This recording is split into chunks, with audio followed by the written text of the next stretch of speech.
இப்போ நீங்கள் பார்த்துட்ருக்க இந்த குளம் வந்து பார்த்தீங்கன்னாக்கா திருநீர்மலை ரங்கநாத பெருமாள் கோவிலோட குளம். இந்த கோவில் வந்து பார்த்திங்கன்னா மலைக்கு மேலே இருக்குது. இப்போ நான் அதை ஜூம் பண்ணி காமிக்கிறேன் பாருங்கள். அந்த கோவிலோட கோபுரம் மட்டும் தெரியுது.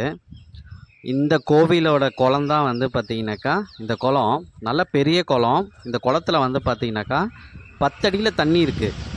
ஆனால் இந்த வெயில் காலத்தில் வந்து இந்த தண்ணி மேலே அந்த வெயில் படுறதுனால ஃபுல்லாக பாசையாக இருக்குது. பார்க்கவே ரொம்ப அழகாக இருக்குது. இருங்க 360 டிகிரியில் சுற்றி காமிக்கிறேன்.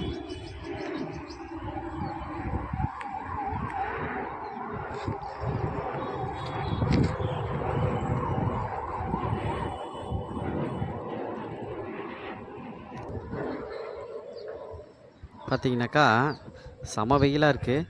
குளம் பார்க்கவே அழகாக இருக்குங்க. ரொம்ப வந்து பாசம் அதிகமாக இருக்குது. அதனால தான் சரி வீடியோ எடுக்கலாம், எடுத்து ஷேர் பண்ணலாம் அப்படின்ட்டு வீடியோ எடுத்தேன். கரெக்டாக வந்து திருநீர்மலை ரங்கநாத பெருமாள் கோவிலோட குளம் இது. இதோட லொக்கேஷன் வந்து நான் வந்து டிஸ்கிரிப்ஷனில் தரேன். நீங்கள் இந்த சைடு வந்தீங்கன்னா பாருங்கள். பார்க்க ரொம்ப அழகாக இருக்குது, சூப்பராக இருக்குது. ஃபுல்லாக வந்து பார்த்திங்கனாக்கா பெரிய குளம். அதில் வந்து ஃபுல்லாக பாசையாக இருக்குது. ஒரு ட்ராப் தண்ணி கூட அந்த தெரியல.